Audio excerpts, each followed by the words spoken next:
नमस्कार, खबरों की खबर में आपका स्वागत है। मैं हूं संकेत उपाध्याय। एक ऐसे वक्त जब लॉकडाउन हुआ, कोरोना हुआ, बेरोजगारी हुई, इंडस्ट्रीज बंद हो रही हैं, एमएसएमई को सरकार पैकेज दिए चले जा रही है, सारी चीजें जो हैं एकदम डामाडोल डाउन। एक अकेली ऐसी चीज है जो धड़ाधड़ बिके चली जा रही है और उसका दाम और बढ़ा चला जा रहा है। ऐसा क्या है सोने में? 50,000 पार हो गया है एक तोला। तो सोना इतना सोना क्यों है, यह एक अहम सवाल है। तो आइए आपको डिटेल में समझाएं कि ऐसा क्यों हो रहा है। सोने की कीमत सबसे पहले आपको बता दें, 50,000 रुपए प्रति 10 ग्राम के पार हो गई है। 10 ग्राम को एक तोला बोला जाता है। 50,000 रुपए हो गया है एक तोला। 2020 में अब तक कीमतें 25% बढ़ चुकी हैं, यानी कि पहले 6 महीने में ही सोने की कीमत, सोचिए, सारी दुनिया की सारी चीजें डाउन जा रही हैं, एक सोना अकेला है जो 2020 में इस कोरोना काल के बीचों बीच 25% ऊपर चला गया। 2 साल में सोने में निवेश आप देख लीजिए, उस पर रिटर्न कितना जबरदस्त आ रहा है। ऐसा रिटर्न और किस चीज में मिलेगा? किसी भी चीज, कोई भी और ऐसी चीज नहीं है जिसमें आपको लगभग 60% रिटर्न, और लोगों की अगर माने, एक्सपर्ट्स की माने, तो ये और ज्यादा बढ़ेगा आगे चल करके। तो ये सोने पर रिटर्न है। एक महीने में भाव करीब 3,000 रुपए बढ़ा है पिछले एक महीने में। इस तरीके की वृद्धि हो रही है सोने के दाम में। जल्द ही 55,000 रुपए प्रति 10 ग्राम के करीब पहुंचेगी ये कीमत, ऐसा बहुत सारे एक्सपर्ट्स जो हैं उनका यह मानना है। अब आपको बताते हैं कि क्यों बढ़े हैं सोने के दाम, क्योंकि आप यही सोच रहे होंगे ऐसा हो क्यों रहा है भाई, जब सब चीज डाउन है तो ये क्यों अप हुए चली जा रही है। आर्थिक संकट में सोने में निवेश को तरजीह दी गई है, क्योंकि एक ऐसी चीज है जो अनंत काल से हम सदियों से सुनते आ रहे हैं कि इसमें निवेश कर दो, इसका दाम तो घटता नहीं। तो इस वजह से एक तो ये कारण है। दूसरा, फिलहाल जो प्रॉपर्टी हैं, शेयर बाजार हैं, उनमें निवेश करने से ये सबसे ज्यादा सुरक्षित है, क्योंकि वो मार्केट डिपेंडेंट है और उसकी स्थिति क्या है वो तो आप जानते ही हैं। अंतर्राष्ट्रीय बाजार में सोना 8 साल के उच्चतम स्तर पर है। यह एक और कारण है जिस वजह से सोने का अमाउंट बहुत ज्यादा है। जो सबसे पहली चीज मैं आपको बता दूं वो ये है कि सोना एक रेयर कमोडिटी है, कम उपलब्ध होती है, इस वजह से इसी वजह से ये महंगी भी होती है इतनी ज्यादा। अंतर्राष्ट्रीय उड़ानें बंद हैं, आयात में कमी है। अब आप समझ रहे हैं, बाहर से सोना आ नहीं रहा है, तो जो है सो है, और इसी वजह से क्योंकि वो कम है उसकी कीमत और बढ़ती चली जा रही है। ये एक वजह बताई जा रही है। कोरोना के खतरा का दूसरा दौर आने का अंदेशा है। इस डर के मारे जो निवेशक हैं वो और ज्यादा इसी में निवेश कर रहे हैं। तो एक चीज जो पहले से ही कम है, बाहर से आ नहीं रही है, और उसको खूब सारे लोग जो हैं वो खरीद रहे हैं, क्योंकि उनको ऐसा लगता है इसी में पैसा लगाना सबसे सेफ है। प्रॉपर्टी एकदम डामाडोल, शेयर बाजार में बहुत फ्लक्चुएशन हो रहा है, बाकी सारी चीजों में फ्लक्चुएशन, सब इसी में पैसा लगाते हैं, उसकी कीमत और ज्यादा बढ़ती है। जो पहले से ही कम है वो और ज्यादा उसमें लोग अपना पैसा लगा रहे हैं। तो ये है सोने की कहानी।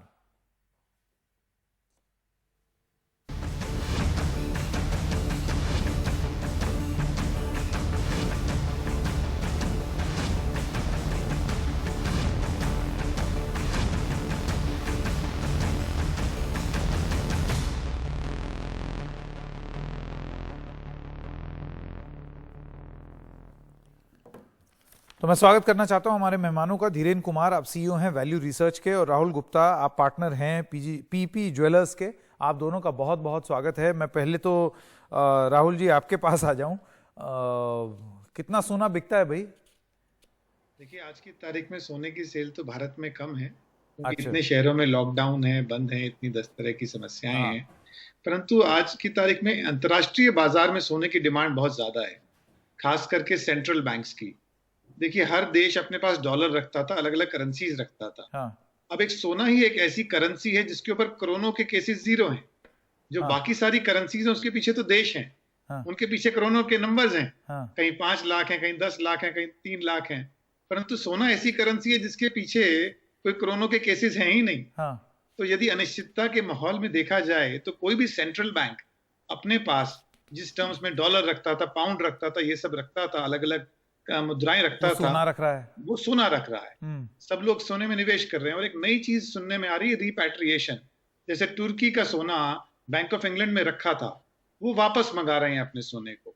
इस तरह से फिजिकली जिनका सोना अभी अलग अलग देशों में था, जिन सेंट्रल बैंक्स का, वो भी अपना सोना वापस मंगा रहे हैं। तो अनिश्चितता का माहौल बढ़ने से अंतर्राष्ट्रीय बाजार में जो लास्ट सिक्योर करेंसी बचती है सोना, उसका लोग अपनी पार्टिसिपेशन, अपने टोटल एसेट्स के अंदर एलोकेशन बढ़ा रहे हैं। आपका ये मानना है कि लोग नहीं खरीद रहे हैं, लेकिन इसका दाम इसलिए बढ़ रहा है क्योंकि देश अब इसमें डील करना चाहते हैं। यस यस, ठीक है। भारत में भी जो डॉलर के बॉन्ड्स हैं जो भारत सरकार या फिर सेंट्रल बैंक के पास थे, मार्च में वो भी बेचकर, डॉलर टर्म्स के जो बॉन्ड्स बेचकर भी सोना खरीदा गया। जी, धीरेन जी भी हमारे साथ हैं। धीरेन जी, आपका क्या असेसमेंट है?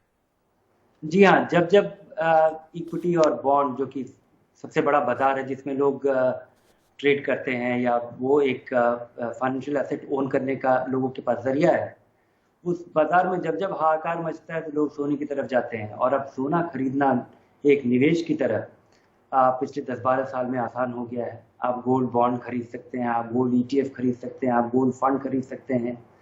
पहले केवल यही जरिया था कि आप PP ज्वेलर जाइए, या फिर आप बैंक से बार्स या ये खरीदिए और अपने लॉकर में रखिए। अब इसको आसानी से खरीदा जा सकता है, आसानी से बेचा जा सकता है। और ये जो फाइनेंशियलाइजेशन है, जिसके वजह से जब बाजार में जब इस तरह का हम हाहाकार देखते हैं, जब हर जगह चिंता होती है, मार्च में इक्विटी बाजार भी गिरा भारत में, तो बॉन्ड बाजार भी पूरी तरह से हिल गया अपने कारणों की वजह से। तो तब सोने का फाइनेंशियल फॉर्म में खरीदना लोगों के लिए प्रायोरिटी हो जाता है। और ये हमेशा देखा गया है। 2008 के क्राइसिस में भी सोने की तरफ, हालांकि उस समय सोना नया था फाइनेंशियल फॉर्म में, बिल्कुल, और वो उसकी नई नई शुरुआत हुई थी कि आप चेक लिख करके आप सोने के दाम को राइट कर सकते थे। वो उस समय देखा गया, और अभी भी वही देखा जा रहा है।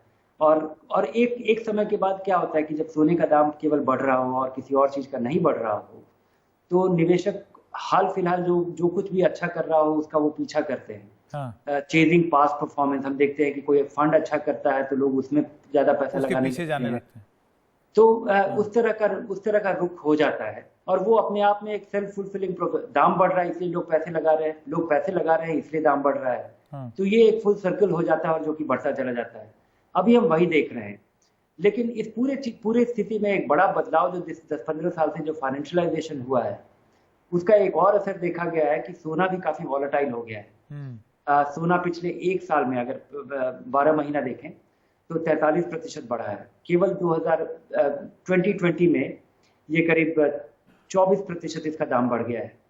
लेकिन अगर आप 10 साल का रिटर्न देखें तो ये 8% होता है। इतना भारी बढ़त के बाद, जब आपका पैसा 1.5 गुना हो गया हो या 1.25 गुना हो गया हो पिछले 6 महीने में, लेकिन ये रिटर्न केवल 8% ही बैठता है अगर आप 10 साल का होल्डिंग पीरियड, जिसमें कि कोई खास ट्रांजैक्शन कॉस्ट नहीं है, मेकिंग चार्जेस नहीं है, बिल्कुल, केवल दाम प्राइस टू प्राइस अगर आप कंपेयर करें, तो सोना भी वॉलेटाइल हो गया है। कई सारे ऐसे साल रहे हैं जब 2018-17 जब सोने का दाम गिरा है, तो ये सोचना कि सोने का वैल्यू ये था, क्या सोने के लिए जो सारा रुझान है वो ये है कि एक स्टोर ऑफ वैल्यू है।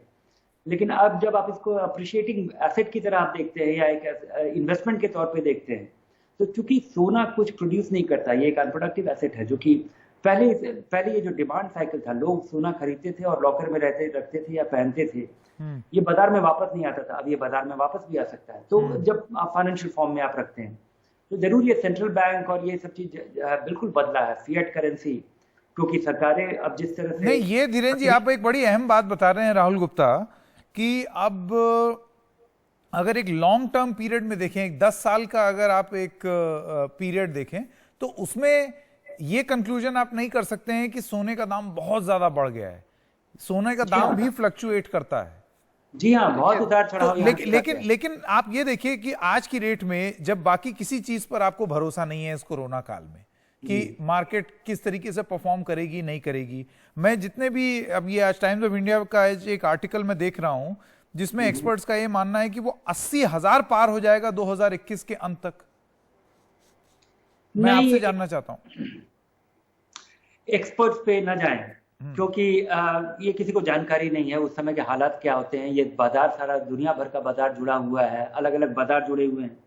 हमें नहीं भूलना चाहिए कि 2008 के बाद मैं जो नंबर देख रहा हूँ, 2013 में सोने का दाम 11% गिरा था। हाँ। 2014 में 4% गिरा था। मैं पूरे साल का कैलेंडर ईयर का बिल्कुल बिल्कुल। और 9% गिरा था 2015 में। तो हमें नहीं भूलना चाहिए कि 3 साल का लगातार गिरावट, मतलब जिसको लोग सबसे स्टेबल मान बैठे हैं वो इतना भी स्टेबल नहीं है, ऐसा आपका कहना है? उसमें भी उतार चढ़ाव होते हैं बहुत जल्दी। इस बात से मैं इत्तेफाक नहीं रखूंगा। हाँ, राहुल गुप्ता इस बात से इत्तेफाक नहीं रखते हैं। देखिए राहुल गुप्ता, मैं अगर आंकड़े देखूं, अगर आप 2018 जुलाई 1 से तुलना करें तो और कोई भी चीज को आज की रेट में अगर आप देखें, multi cap MF, large cap MF, US dollar, Nifty, Sensex, Brent crude, तो निफ्टी, सेंसेक्स और ब्रेंट क्रूड जो है वो पिछले 1 साल के मुकाबले नीचे गया है, 2 साल के पीरियड में नीचे गया है। ब्रेंट क्रूड तो -47.5। एक सोना ही अकेले है जो कि आप 55-56% की उसकी ग्रोथ हुई है। देखिए, इराक वॉर के बाद जब सोना अंदाजन $250 था, उसके बाद जितनी अनिश्चितताएं आई, उसके बाद सोना उठता चला गया। और सबसे बड़ी अनिश्चितता जो कि 2008 का फाइनेंशियल क्रंच था वर्ल्ड ओवर, उसके बाद 2011 में सोना ऑल टाइम हाई अंतर्राष्ट्रीय बाजार में अंदाजन $1900 पहुंच गया था, जो आज भी अंतर्राष्ट्रीय बाजार में अभी तक ऑल टाइम हाई नहीं टच हुआ है, केवल $1780 ही है। भारत के अंदर सोना ऑल टाइम हाई पे है 50,000 पे। उसका कारण है कि हमारी मुद्रा 2011 के बाद गिरती रही डॉलर के अनुपात में, परंतु आज तक भी ऑल टाइम हाई जो 8 साल पहले था अभी तक टच नहीं हुआ है। और आज की अनिश्चितताएं 2008 से 11 की अनिश्चितताओं से काफी बड़ी है। तब उस टाइम पे इफेक्टेड कंट्रीज बहुत लिमिटेड थे, यूएस इफेक्टेड था असली उस टाइम पे, परंतु आज तो सीरीज ऑफ कंट्रीज हैं जो इफेक्टेड हैं। तो यदि आज किसी सेंट्रल बैंक को या किसी भी इंसान को भी यदि अपने निवेश की बात आती है कि फ्यूचर सिक्योर करना हो, तो वर्ल्ड ओवर एक सिक्योर सोने की ओर देखेंगे, सोने की ओर देख रहे हैं। हाँ, लेकिन ये रणनीति बनाने के लिए धीरेन जी, मैं देखिए सरकारों की बात तो बहुत बड़ी बात हो गई। अगर हम एक ऐसे आम जनमानस की बात करें या कुछ ऐसे लोगों की बात करें जिनके पास धन है, जिनके पास पैसा है, वो निवेश करना चाहते हैं लेकिन किसी भी और तरीके से निवेश करने से डरते हैं जी, तो क्या वो सोने की ओर आकर्षित होंगे और होना चाहिए लॉन्ग टर्म में? नहीं, मुझे लगता है कि लंबे समय में निवेश तो आपका वो है जो कि कोई प्रोडक्टिव एसेट में लगा हो। सोना जरूर आपके पास होना चाहिए, ऐसा नहीं है कि सोने का रोल नहीं है। सोने को देखने का नजरिया निवेश के पॉइंट ऑफ व्यू से ये है कि आप इसको इंश्योरेंस की तरह देखिए कि जब आपका इक्विटी भी डूबेगा और डेट भी डूबेगा कुछ समय के लिए, तो सोना आपका नहीं डूबेगा या बढ़ेगा।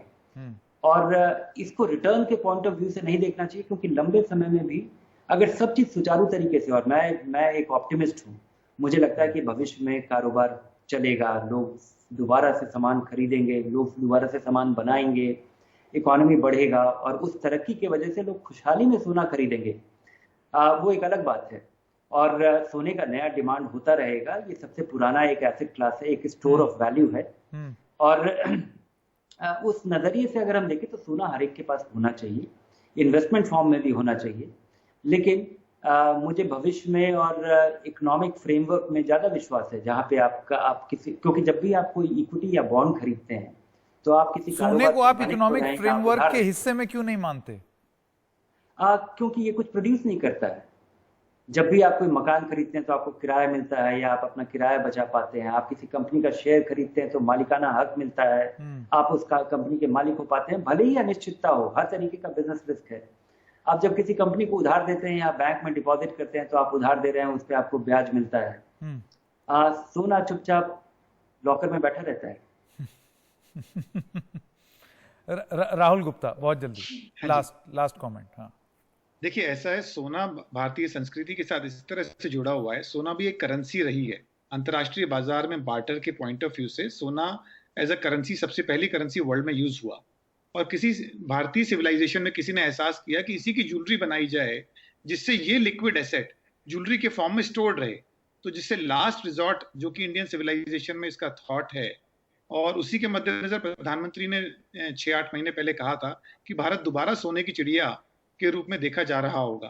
तो आज जो एक आम आदमी के पास सोना था भारत का, जिसकी वैल्यू $1 ट्रिलियन मानी जाती थी, with this increment it has reached $1.2 billion, $1.2 trillion. तो भारत के टर्म्स के अंदर, एक आम आदमी के टर्म्स के अंदर सोने के अंदर वृद्धि है। बट धीरेन्द्र जी की बात बिल्कुल ठीक है कि अल्टीमेटली इकोनॉमिक एसेट के फॉर्म इंपॉर्टेंट है कंट्री की ग्रोथ के लिए, बट लिक्विड एसेट के अंदर सोना सबसे इसको आप खरीद लें, ऐसा मेरा मानना है। लेकिन अगर आप इस पर आस लगाए बैठे रहें कि यही मेरी नैया पार लगाएगा और यही बढ़ता चला जाएगा और इसी से मेरे सारे गम डूब जाएंगे और खुशियां आ जाएंगी, तो ऐसा नहीं होने वाला। धीरेन्द्र जी की बात से मुझे यही लगता है कि ये जो बढ़ोतरी हो रही है 25% की 2020 में, धीरेन्द्र जी जाते जाते इस पर लोग बहुत ज्यादा तवज्जो ना दें, क्योंकि ये फ्लक्चुएट भी कर सकता है। जी हाँ, ये ऊपर नीचे होता रहता है। मुझे बिल्कुल लगता है कि ये आड़े वक्त काम आता है जब कुछ काम नहीं आता है। और सोने का उस समय बहुत यूटिलिटी था। अगर आप देखें कि मॉडर्न इकोनॉमी के पहले, अगर जैसे भारत आज़ाद हुआ था और देश का बंटवारा हुआ था, तो कुछ जिनके पास जमीन जायदाद था पाकिस्तान में और वो भारत आ रहे थे, उसकी तुलना में वो लोग जिनके पास सोना था और जो भारत आ रहे थे, उनकी स्थिति बिल्कुल अलग थी। लेकिन आज जिस फॉर्म में इसको लिया जा रहा है, उतार चढ़ाव देखा जाता है, तो ये जरूर आपके पास सोना होना चाहिए, लेकिन आपका रियल कोर इन्वेस्टमेंट जो कि लॉन्ग टर्म में इन्फ्लेशन को, फिक्स्ड इनकम को बीट कर पाए और आपके उसकी जगह सोना नहीं ले सकता, उनकी जगह सोना नहीं ले सकता। ठीक, आपके पास सोना होना चाहिए। धीरेन्द्र कुमार और राहुल गुप्ता, आप दोनों का बहुत बहुत धन्यवाद। इससे बहुत सारे लोगों का भ्रम भी दूर होगा और शायद बहुत लोगों की उम्मीद भी जगेगी। आपकी बात सुन करके उनको एक पर्सपेक्टिव भी जरूर मिला होगा। तो आप दोनों का बहुत बहुत धन्यवाद। छोटे से ब्रेक के लिए रुक रहे हैं खबरों की खबर में, पर जब वापस आएंगे सुनाएंगे क्यों और किसके लिए ज्योतिरादित्य सिंधिया ने कहा टाइगर जिंदा है।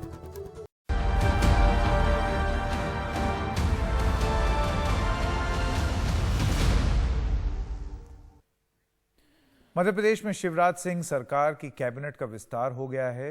यह भी कहा जा रहा है कि सरकार शिवराज की है, लेकिन अब दबदबा कांग्रेस से बीजेपी में आए ज्योतिरादित्य सिंधिया का है, क्योंकि उनके 11 समर्थकों को मंत्री बनाया गया है। अब नजर उपचुनाव पर है और उससे पहले सिंधिया ने कमलनाथ और दिग्विजय सिंह को संदेश देते हुए कुछ कहा। मुझे पूरा विश्वास है कि 24 की 24 सीटों में जनसेवकों की भाजपा का झंडा बुलंद होगा और पूर्ण रूप से इन 15 महीनों के भ्रष्टों की सरकार को जवाब मेरी जनता देगी। न्याय के रास्ते पे चलना हम सबका धर्म बनता है और अगर उसके लिए युद्ध भी करना हो तो उसके लिए प्रथम पंक्ति में ज्योतिरादित्य सिंधिया सदैव रहेगा। और अब जो पिछले 2 महीनों से ये लोग बार बार कोशिश कर रहे हैं लोगों के चरित्र को धूमिल करने के लिए, मैं इनको कहना चाहता हूं कि टाइगर अभी जिंदा है।